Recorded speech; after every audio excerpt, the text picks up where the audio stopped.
Hey guys, welcome back to Andy's Dinosaur Reviews, and today we have something super exciting. We finally have some of the new Godzilla and Kong, the new Empire figures to take a look at, or I should say Godzilla X Kong, the new Empire. We have the very first one to hit my channel. I actually have a whole bunch of them, as I think I found most, not all of them, but a good healthy portion of them at my local Target. We've got the Battle Roar Godzilla Evolved. So from what I'm understanding with the new film, at some point Godzilla does evolve into this new, skinnier, very interesting looking version. And we now have our first chance to actually take a look at him in toy form. You can see that we do have a button for some sound, which we will get to, of course. The box art looks really nice on this. I think it absolutely looks fantastic. We also have an image of Kong and Godzilla down here, which also looks really cool. And then again, of course, the name, as well as letting us know that we do have some monster battle sounds. And then if we turn the package around, you can see as far as the figures in this size range go, it does promote a few more, as we have the Scar King and Kong out as well, which I will be reviewing some of here on the channel. And of course I'll have those up soon. So let's pop this out of the box and check it out. So here is our new Godzilla figure, and definitely giving us a pretty interesting look at what Godzilla looks like in the new film. I don't know that I can say I'm a huge fan of it. Maybe he'll look better in the actual film as opposed to this figure. I think the biggest problem that I have with this figure straight out of the box is the weird positioning for the neck. Like, Godzilla is forced to look up all the time. He doesn't have the ability to turn his head down and look anywhere else outside of, apparently, at the sky. But the figure does have some fun aspects to it as well, of course, with the really cool translucent spines that we have. Pretty interesting looking tail that we now have for Godzilla as well once he evolves. So let's go ahead and jump to a closer look, and we'll check everything out from there. So starting up here at the head sculpt of Godzilla, one thing we can notice right away is we do have an articulated jaw, but another thing we notice is the fact that when the jaw is closed, he has a pretty bad overbite here. Once we open the mouth, oh, we can't actually open the mouth. It looks like it's apparently part of an action feature, so we can't leave the mouth open. Once it is open, you can see it does look a lot better, but once it's closed, we definitely have a significant overbite.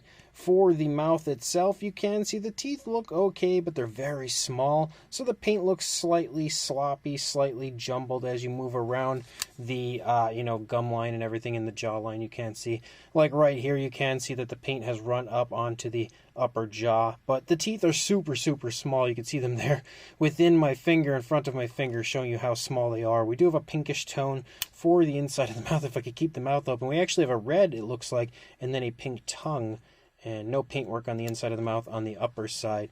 You can see the eyes are painted with what appears to be an orange, given a black pupil. They actually look pretty decent for the most part.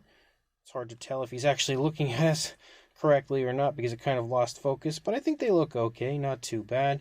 We can see the nostrils there on the snout for Godzilla, and the skin texture looks okay. We do have a really obvious seam here moving up through the head right here that kind of runs along where the head is connected, which is a little ugly.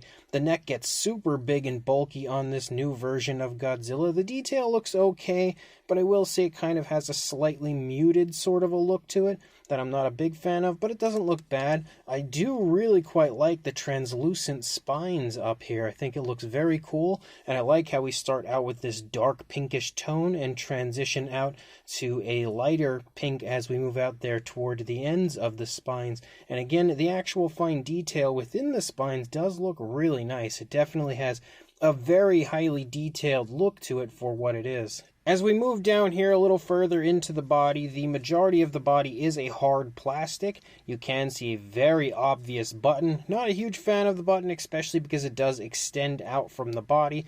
I don't see why we had to do that. I think if the button was flush with the body, it would have looked just fine, but for some stupid reason, we actually have the button extended out. As you move down into the arms, you can see the skin texture looks a lot nicer in the arm area compared to the body. The body, as I said, is a hard plastic. The arms are more more of a rubber, so it definitely has nicer looking fine detail, more vibrant looking fine detail. We've also got a little bit of pink here coming off of the back of the elbow with, I don't know what that would be, I guess some form of a ridge line thing going on the back of the arm. But as you move out into the hands look really nice as far as the sculpt goes. We've also got some nicely painted nails, which is very cool to see the nails painted on the hands and stuff. Considering we're so used to Mattel never painting the nails on the Jurassic World figures, it is cool to see paintwork on the nails of this Godzilla. As you move along the underside, you can see we do have a lighter tone of color following along the underside of Godzilla, and we also have some decent looking detail, though there are some ugly areas like right here, and then when we move down we've got the area for the sound, and then of course the battery compartment. But it is a toy, it's not meant to be a highly detailed amazing model, so that's, you know, to be expected if you ask me. We do have articulation in the arms. They move down. That's about as far down as I guess if you forced it, you could probably keep it going, but moving it up, it goes really nicely all over the place there.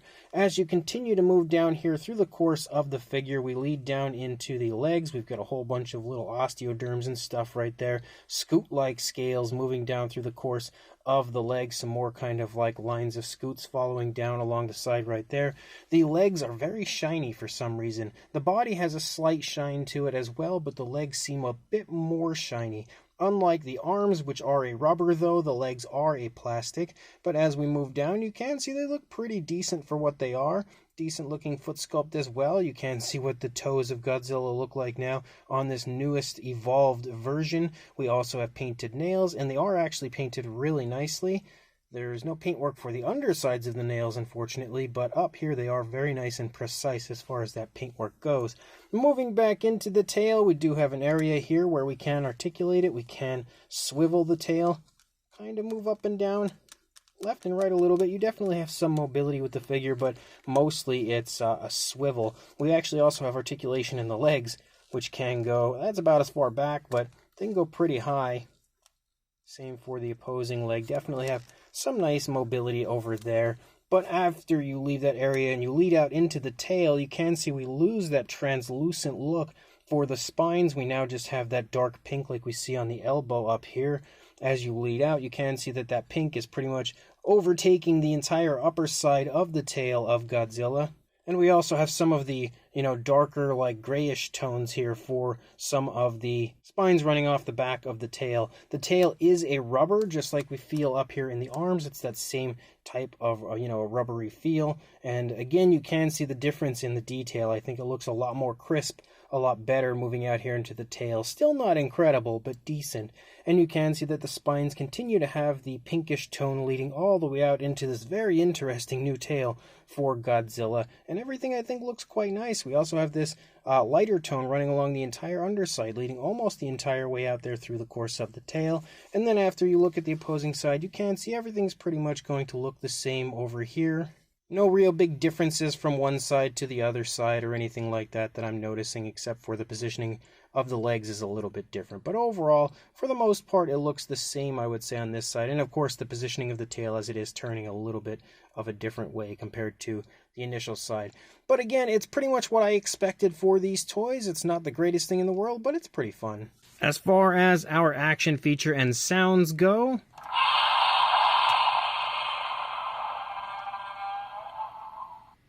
love the noise. Straight away you can see the jaw is operated by this button.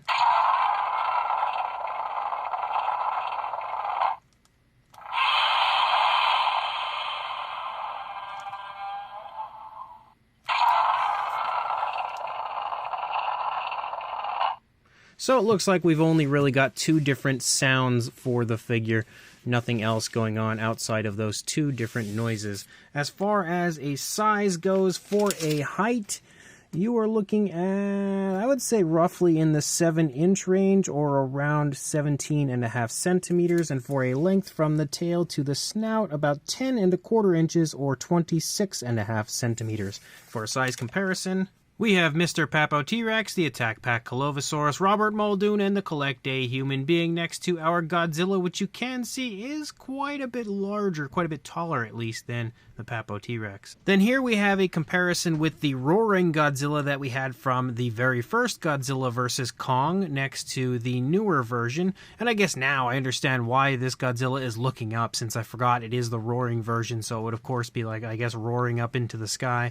Makes sense, since that's the same thing that's going on with the older version that we have here. But you can see they are very similar in size, pretty much the same size overall, just a bit different when it comes to the body proportions, mostly in the stomach region. We've also got ourselves a Bandai Godzilla, as we have the Burning Godzilla here next to our new Godzilla vs. Kong Evolved Roaring version, as well as the NECA King of the Monsters Godzilla next to the Playmates version.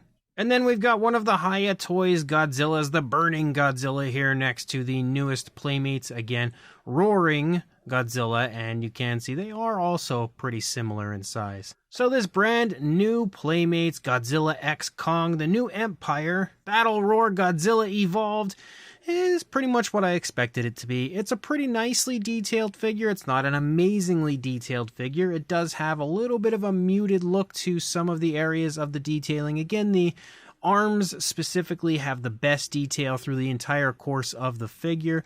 The plastic areas definitely have a pretty strong muted look, but that's of course something that is seen quite often in these Godzilla toys, something I think we saw quite a bit with the original Godzilla vs. Kong figures as well.